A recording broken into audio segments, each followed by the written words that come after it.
नमस्ते दोस्तों, स्वागत है आप सबका फिर से एक बार नया ब्लॉग में। तो दोस्तों सारे रात बड़ी मुश्किल से कटी है। बच्चे का जो तबीयत था बहुत बुरी तरह खराब हो चुका। अब सुबह सुबह का टाइम है। मैंने यहाँ पे बना लिया सूजी, क्योंकि मतलब खिचड़ी और दलिया इतना सुबह बनेगा नहीं। और अभी सुबह के 6 बज रही है। जल्दी से जल्दी बच्चे को है ना थोड़ा सा खिला के छोटू को और सोनू को सबसे पहले जाऊंगा हॉस्पिटल में। इतने सुबह तो हॉस्पिटल खुलेगे नहीं, वहाँ जाके देखती हूँ क्या होता है मामला। यानी अगर इमरजेंसी में वो लोग देख लेते हैं तो ठीक है, नहीं देखते तो फिर बच्चों के डॉक्टर आते हैं 9-10 बजे, तभी दिखाऊंगी। और बातों को ज़्यादा नहीं खींचूंगी, बस जो मेन पॉइंट है ना वही मैं आप लोगों के साथ शेयर करूंगी। क्योंकि मैं कल रात से एक भी बार पल के नहीं झपकाई हूँ। सारे रात जगी थी, सारी रात बैठी थी। मेरे को बहुत भयंकर चक्कर आ रही है, लेकिन बच्चे को ले जाना बहुत ज़्यादा ज़रूरी है। तो इसलिए सुबह सुबह सारा काम जैसे पानी बर्तन जो भी होता है कर लिया। और नाश्ते में बच्चों के लिए ये बना लिया। मेरी इतनी सुबह खाने का इच्छा है नहीं, लेकिन बच्चे को दवाई देना है, कुछ ना कुछ खिलाना पड़ेगा। और एक बात मैं आप लोगों को बता दूं कि मैंने सोनू का एक पैंट जो होता है वो ले लिया है, कच्छा बोलते हैं क्या बोलते हैं, और छोटू का एक मतलब चड्डी ले लिया है। अगर वहाँ पे एडमिट के लिए बोलता है ना तो हाथों हाथ एडमिट करा लूँगी, क्योंकि बच्चे का बुखार 1 मिनट के लिए भी नहीं उतरा है। सबसे मेन बात जो है यही है, और डरने वाली बात यही है। इसी वजह से मुझे जाना पड़ेगा और इतने सुबह जा रही हूँ। देखती हूँ भगवान क्या चाहता है क्या नहीं चाहता है। भगवान जल्दी सब कुछ सही कर दे, इससे ज़्यादा तो और क्या कह सकती हूँ। और एक उन्हीं पर आस्था है, उन्हीं पर भरोसा है, जो करेंगे वही करेंगे। और कोई नहीं है इस दुनिया में, ये पूरा संसार ही सुनसान है। कोई नहीं है, कोई किसी का नहीं है। चाहे वो दूसरे की नहीं बात कर रही हूँ मैं, मेरे खुद की माई क्यों ना हो, मेरे खुद का पति क्यों ना हो, कोई भी हो, मेरी खुद का बहन क्यों ना हो, मेरे लाइफ में कोई भी नहीं है।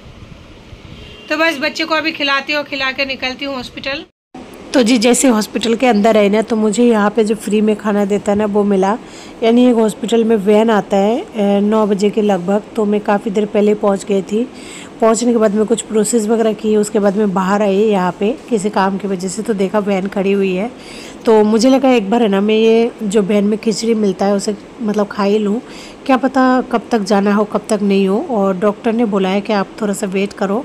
और बाहर कुछ मतलब फ़ोटोकॉपी वगैरह के लिए आई थी मैं, उसके बाद मैं आपको बताती हूँ।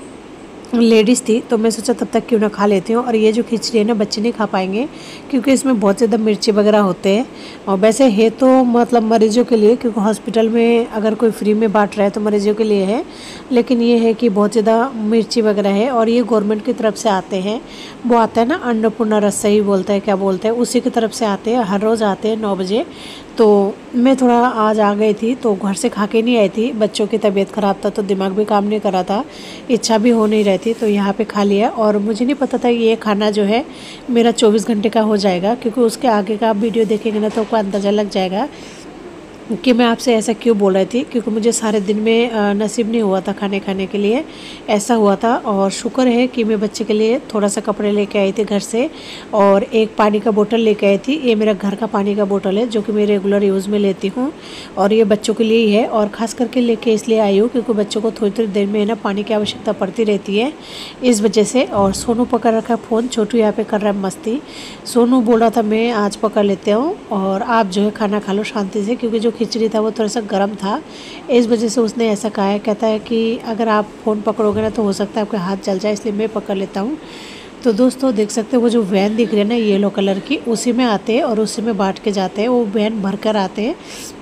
हॉस्पिटल भी यहाँ पे बहुत बड़ा है, तो इतना सा खाना से है ना मतलब होता ही नहीं है, ऐसा मान लीजिए। ये जो एक वैन है ना ये आते हैं 1 घंटे के अंदर पूरा ख़त्म करके चल जाता है। तो समझ सकते हैं 1 घंटे में पूरा ख़त्म हो जाता है, तो पूरा दिन तो पड़ा ही रहता है। फाइनली खाना वगैरह खाने के बाद में जैसे अंदर आई थी, तो यहाँ पे देख सकते हैं ये है गेट पास, और ये है बाबू का एडमिट कार्ड। यानी एडमिट कार्ड बोले तो इसमें लिख कर दिया है बाबू का एडमिट। अभी जो भी आप लोगों को इंग्लिश वगैरह समझ में आते होंगे उनको तो आता ही है, बाकी मैं तो पढ़ी लिखी नहीं हूँ, मुझे तो इतना समझ में नहीं आता है। यानी फाइनली जो है बाबू का एडमिट हो चुका है। और बस भगवान का शुक्र है कि मैं 1-2 जोड़ी कपड़े लेके आई थी। मुझे ये नहीं पता ये वीडियो कब तक पोस्ट होएगी, कब तक आप लोगों तक पहुंचेगी, लेकिन ये है कि मैं हॉस्पिटल में भर्ती हो चुकी हूँ बच्चों के साथ में, और छोटू मेरे साथ ही है और इस बार मम्मी भी नहीं है।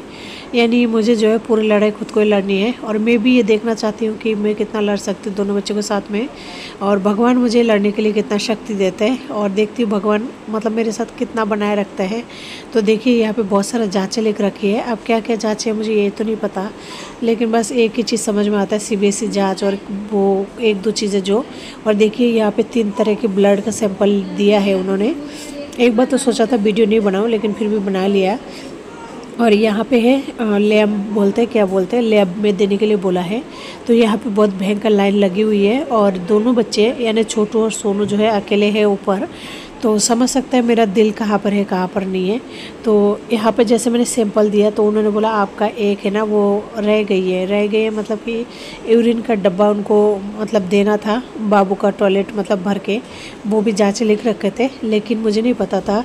तो जैसे मैंने उनको ये वाला सैंपल मतलब दिया ना, तो फिर उन्होंने बोला यूरिन के डब्बे आप भर के ले आओ आधे घंटे के अंदर, नहीं तो लैब जो है क्लोज़ हो जाएगा।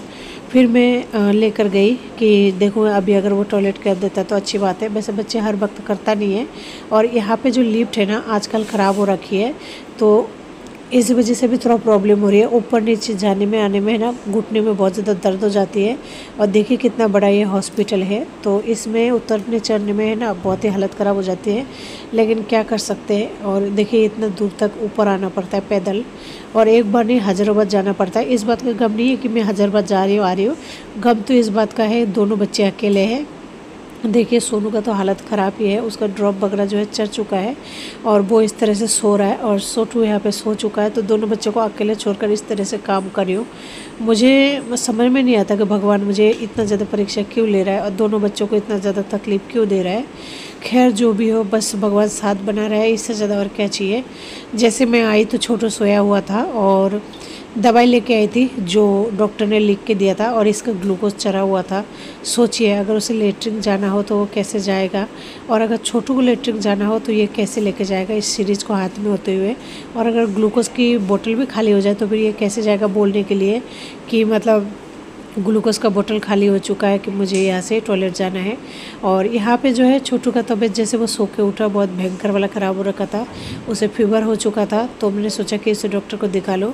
वैसे आप सबको पता है मैं छोटू को गोद लेके नहीं चलती, क्योंकि मुझे भी बैक पेन है, बहुत सारे घुटने में दर्द है, मैं खुद भी थक जाती हूँ। लेकिन इस टाइम उसे गोदी में लेके इसलिए जा रही हूँ क्योंकि उसका फीवर चरम सीमा पर है, और बच्चा ऐसे बोल रहा है कि मुझे माथे में दर्द हो रहा है। तो समझ सकते हैं छोटू का इस तरह से कहना है ना मुझे बहुत ज़्यादा डरा देता है, क्योंकि वो सच बोलता है, और उसे मतलब वो जब भी बीमार होता है तभी बोलता है, नहीं तो नहीं बोलता। उसका तबीयत बहुत ज़्यादा ख़राब हो चुका था। तो दोस्तों अब वो जो है सोनू अकेला है और ड्रिप चल रहा है। तो जो है आज की वीडियो को इसी के साथ एंड करती हूँ और लेती हूँ आप सबसे विदा। नमस्ते।